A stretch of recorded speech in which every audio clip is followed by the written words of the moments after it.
Boa tarde, pessoal.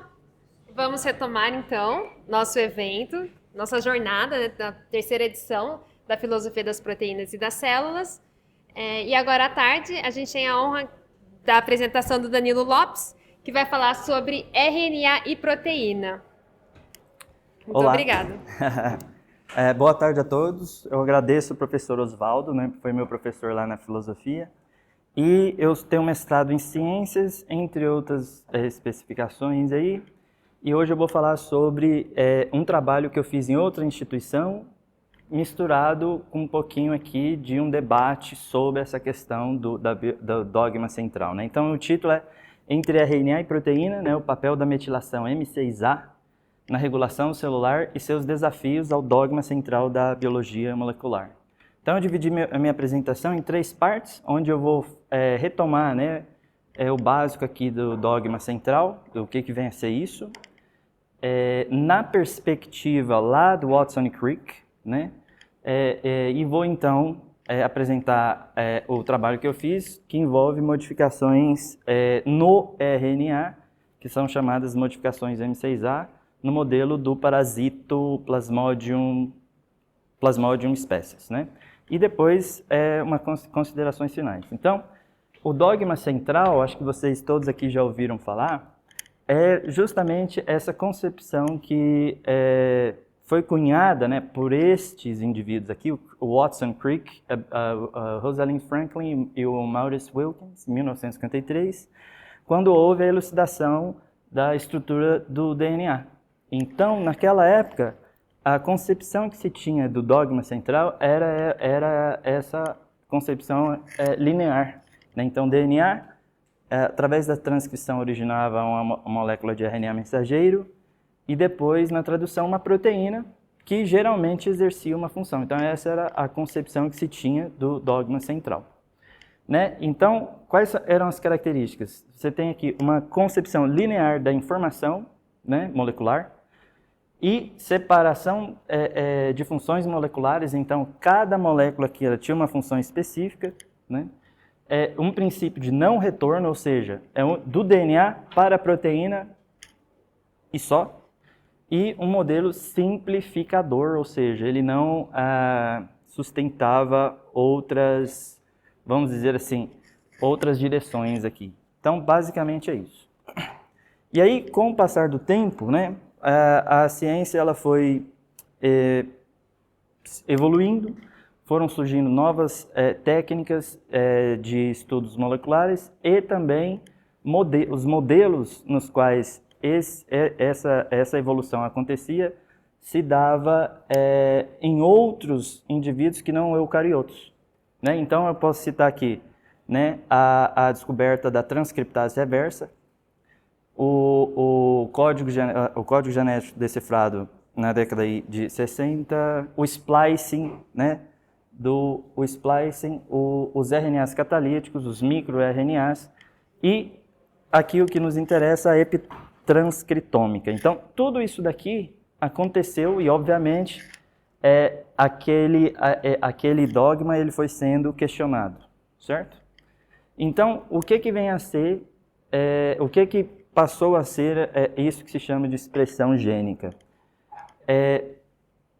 Então, partindo daquela concepção linear e associado àqueles avanços, a regulação gênica ela foi ganhando, então, diversos níveis. Então, passou-se a falar em regulação a nível transcricional, epigenético, né, pós-transcricional, traducional e pós-traducional. E também, igualmente, né, aquele modelo dogma central, vamos dizer, canônico, ele já não dava mais conta de explicar algumas descobertas, como o controle fino da expressão, ou seja, como que a partir de uma molécula de DNA você tinha alguma outra coisa não esperada acontecendo lá na proteína, por exemplo. E a resposta rápida ao estresse, que ela exige que isso aconteça, por exemplo, ali a nível de RNA, né?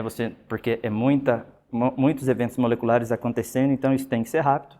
E você tem como explicar a complexidade celular, Ou seja, dado um DNA, como que você tem aquele tanto de proteínas, né? Como que isso era possível? E aí, o que vem a ser, então, essa regulação tal hoje, como ela é entendida e estudada? Então, hoje você tem, né, igual eu falei, regulação epigenética, transcricional, translacional, pós-traducional e tudo mais. E hoje eu vou focar justamente nessa daqui, na pós-transcricional, que ocorre, portanto, na molécula de RNA, que é essa que está aqui, certo? Porém, antes disso, como eu vou focar aqui na M6A, é necessário dizer que existem, conhecido e reportado na literatura, né, outros tipos. Então, você tem a M5A, pseudouridina e a M1A. Então, o que acontece? Aqui, como vocês podem ver, essa aqui é a molécula de RNA. E como que vem a ser essa modificação? Então, uma molécula de aquele H3C ali é adicionado no RNA e é só isso que acontece. Só que só isso é o que dá complexidade e é o que explica muitas coisas que aquele modelo antigo não explicava, né? E então, como que vem a ser isso? Essa maquinaria de modificação do RNA, ela está sendo estudada, é algo novo, principalmente no modelo do parasita aqui, do Plasmodium, né? E também de outros parasitos. Porém, já se sabe que essa modificação, aquela alteração que eu acabei de mostrar, ela, assim como é na duplicação do RNA, no reparo do DNA, é um grupo de moléculas que vão atuar em sincronia, vamos dizer assim, para realizar essa ação. Então, essas moléculas, elas foram categorizadas em writers, ou escritores, readers, ou leitores, e erasers, ou apagadores. Então, esse modelozinho aqui que eu fiz, que eu não achei nenhum outro, então eu fiz aqui para mostrar para vocês, basicamente é o seguinte, ó, você tem aqui a molécula de RNA lá em cima, aí, por algum estímulo, é preciso fazer essa modificação. Aí você tem lá, o 1 aqui seria o primeiro aqui, que é o escritor, o 2 seria o apagador, o leitor, e o 3 o apagador. Então, aqui é inserida essa modificação e depois ele apaga. Agora, por que isso acontece? Especula-se muito que é para você ter aqui um ganho de função, né, ali no metabolismo celular. Então, só resumindo, os escritores, eles são as enzimas ou proteínas que adicionam essa modificação química no RNA, aquela que eu mostrei. Os leitores, eles reconhecem e se ligam a essas modificações, e os apagadores, eles removem aquela modificação. Então, o que se especula? Isso aqui que está em amarelo é o que eu consegui achar na literatura com respeito ao modelo do parasito Plasmodium falciparum. Então, quando esse parasito ele passa por essa modificação no RNA, é justamente ali, regulação fina da expressão gênica e estabilidade ou degradação seletiva do RNA. Então, o RNA ele dura mais e vai exercer lá a sua função por mais tempo. Agora, se você considerar tudo que está lá no PubMed reportado, então você ainda, em outros modelos, você vai encontrar ali controle do tempo, né, de tradução, splicing alternativo, escape do sistema imunológico. Então, é basicamente isso.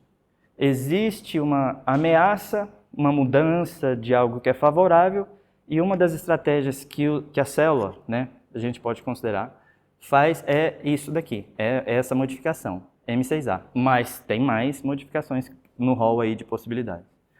Então, falando um pouco da malária, para eu apresentar o trabalho que eu fiz, a malária ela é causada por todas essas espécies aqui, né? E no mundo e no Brasil também, você veja que ele é endêmico aqui nessa zona tropical aqui. E hoje, assim, o perigo maior é com respeito ao uso de antimaláricos, porque está se ganhando resistência, né, no tratamento.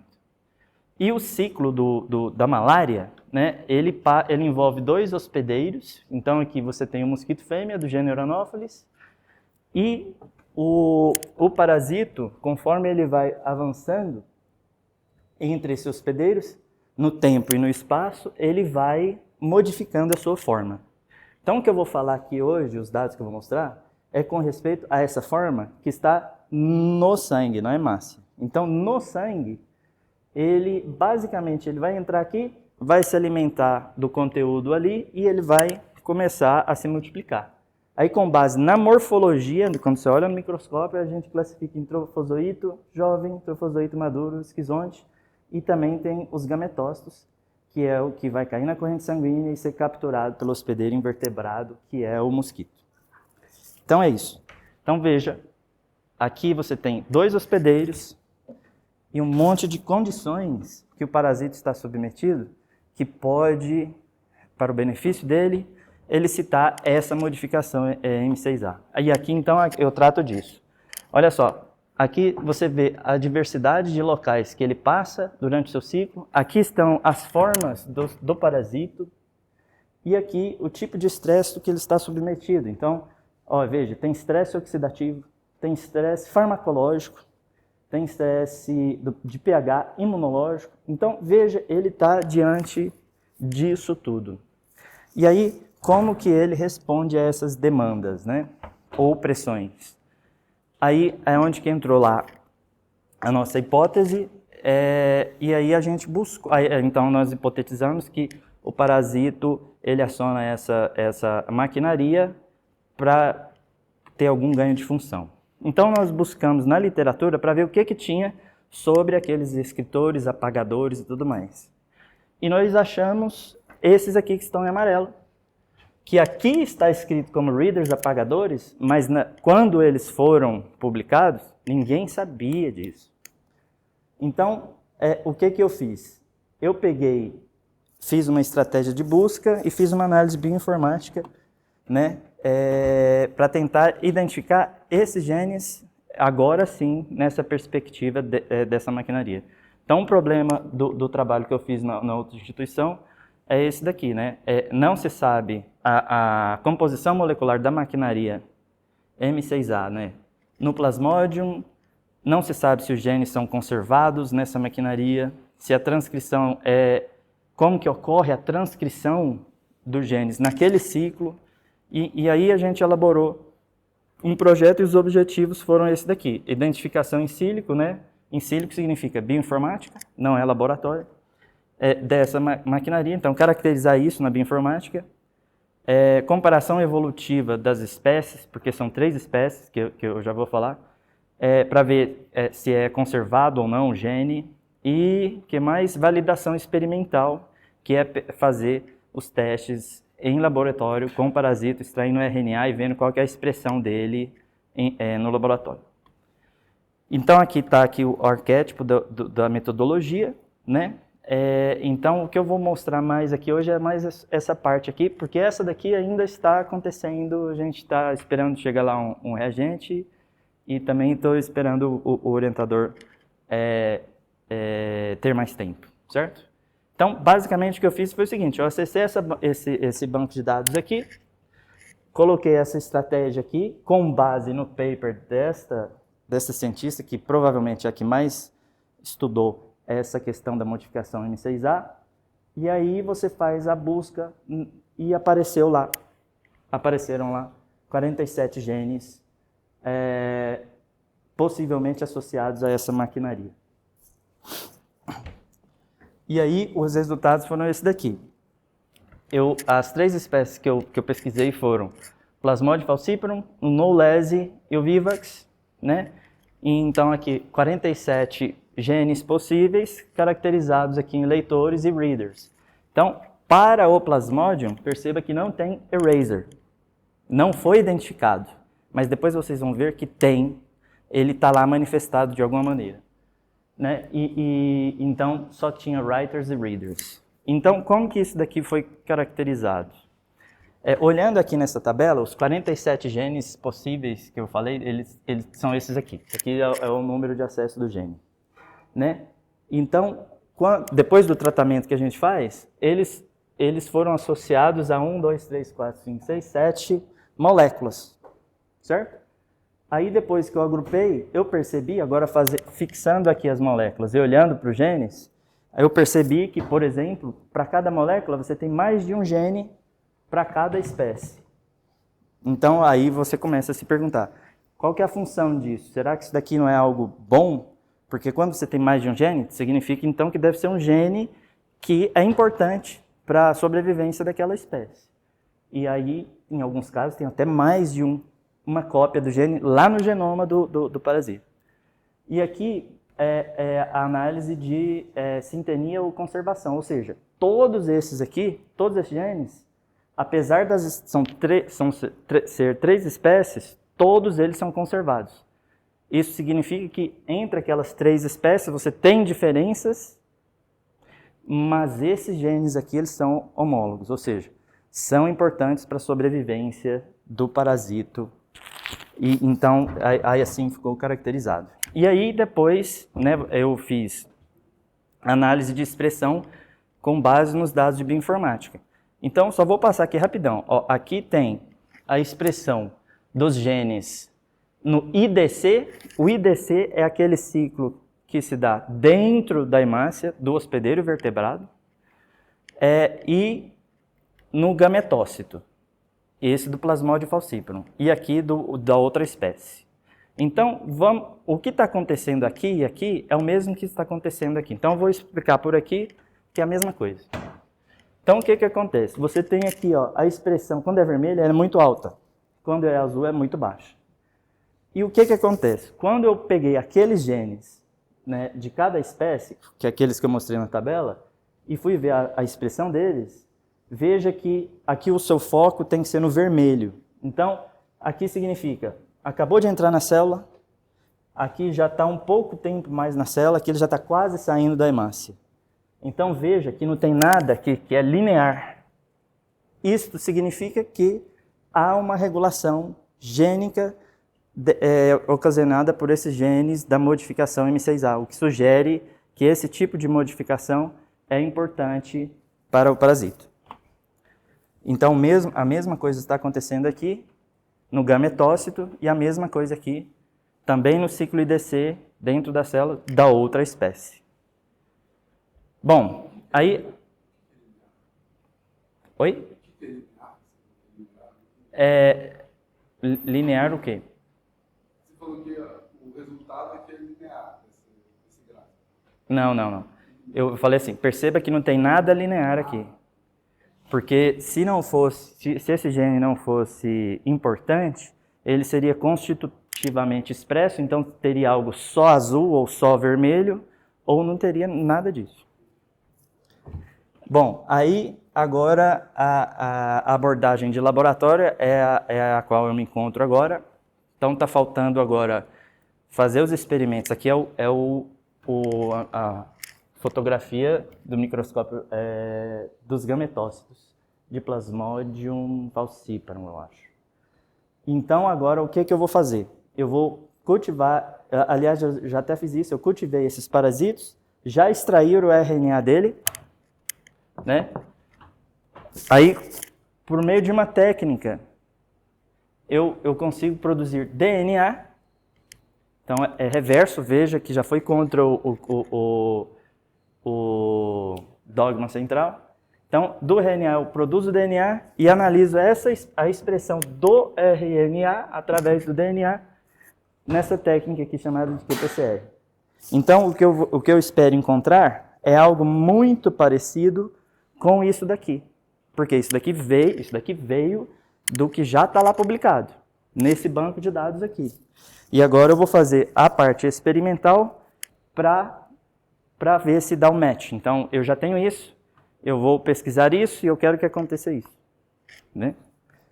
E, então, a questão que fica é o seguinte, e aí, como é que fica a questão do dogma central? Porque antes ele era isso daqui, DNA, RNA, proteína. E daí com aquelas modificações que eu coloquei aqui numa tabela, tudo que eu consegui achar, então veja, a regulação gênica no modelo lá de Watson e Crick era pouco considerada. Agora ela é altamente complexa porque você tem justamente regulações acontecendo em todos esses níveis aqui, ó. Aqui também, né? E de tal forma que já não é mais desse jeito. você tem aqui relação em quase tudo aqui, sabe? Tudo isso daqui. Então, é isso que eu quis dizer lá no título, como que essas modificações, utilizando este exemplo, porque na verdade, igual eu mostrei, tem regulação em todos esses níveis, então tudo isso junto atuando nessa questão de saber o que então vem a ser esse dogma central, né? E aí, no artigo que eu consegui achar que trata disso de uma maneira assim mais objetiva, hoje o que se chama de dogma central é algo parecido com isso daqui, e não mais isso daqui. E é isso.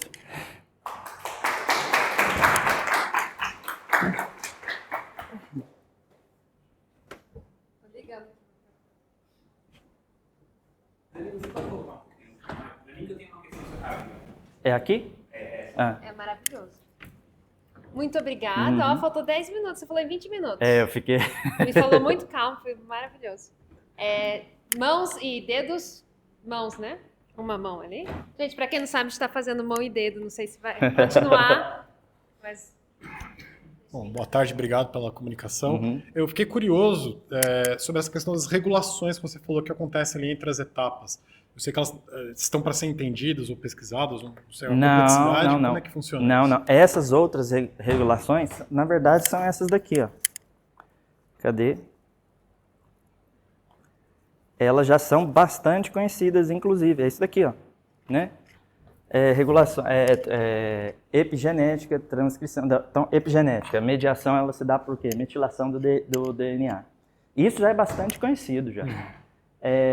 Produção de RNA, fator de transição também já é... Deixa eu ver aqui. Aqui tudo já é bastante conhecido.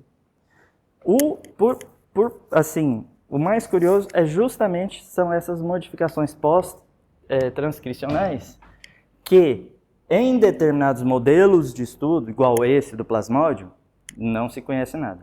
Já no na leishmania, já se conhece um pouco mais. Só que lá, aqui, como eu mostrei, não tem apagadores. Lá já não tem, se eu não me engano, acho que é o readers. Então, é novo, dependendo do modelo que você vai utilizar.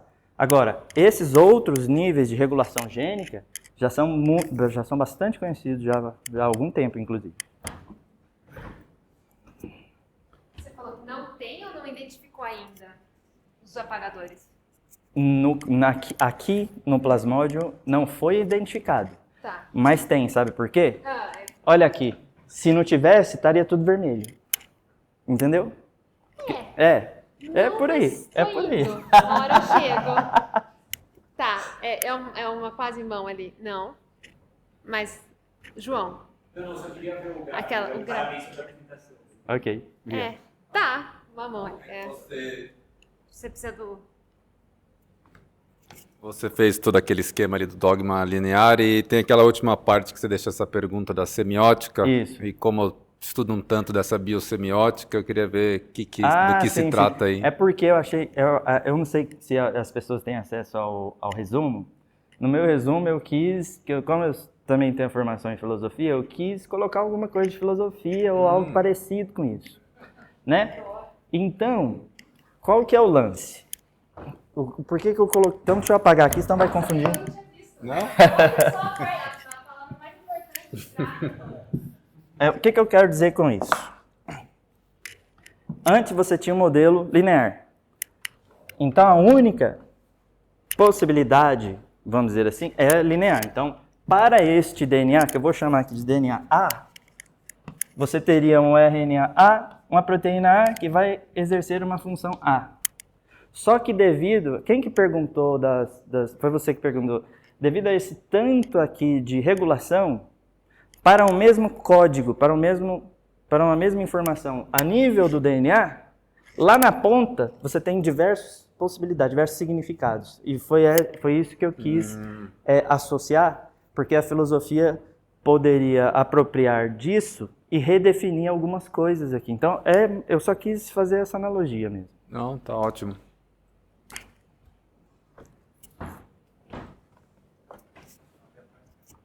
Sim. Estou levando. Boa tarde, me desculpa, eu cheguei atrasado Tudo na bem. sua palestra, mas pouco que eu vi, eu fiquei aqui pensando, em evolução a gente fala muito da síntese estendida.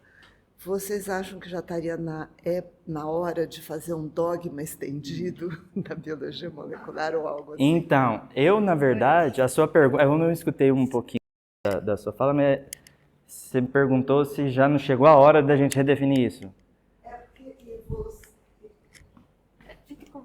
Em evolução, a gente discute muito a síntese estendida, que é a síntese evolutiva, que mudou muito ao longo do tempo, com o papel de tudo isso em regulação, o papel do desenvolvimento embrionário, microbioma, etc. Né?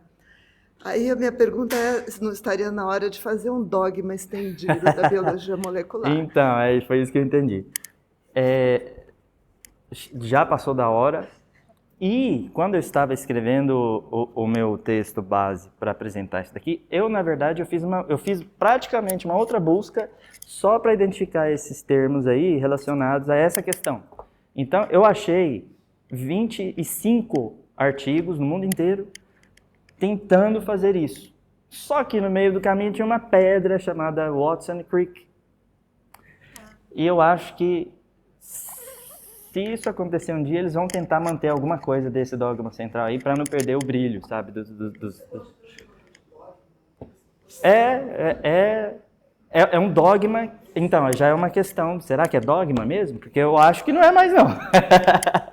Mas, então, tem artigos que tentam fazer isso, mas eu não sei se há um consenso sobre isso. Mas que tem artigo falando que, tem que fazer aqui, tem uma briga lá, isso tem. É um dogma estendido semiótico. Um cara que está muito nessa luta é o Denis Noble. Noble. Que acho que é só um bom nome para comentar, assim. Disso.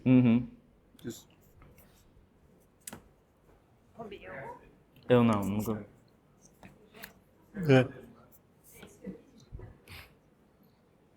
É até interessante manter o termo dogma para fim de discussão. Exato. Né? Mas hoje em dia a gente já usa outras coisas. É o padrão, é o standard, a regra geral. Aí fica mais soft, né? Mais macio. E isso a gente encontra para todo lado. O meu é o trabalho do código genético. Ele é universal, ele é padrão, mas tem muita exceção. E tem sempre. Biologia, a regra é ter exceção. Obrigada, Romeu. A gente tem mais 13 minutos. Não? Eu tenho algumas, mas eu vou fazer depois, nos bastidores. Ok. Tá, muito obrigada, então, Danilo.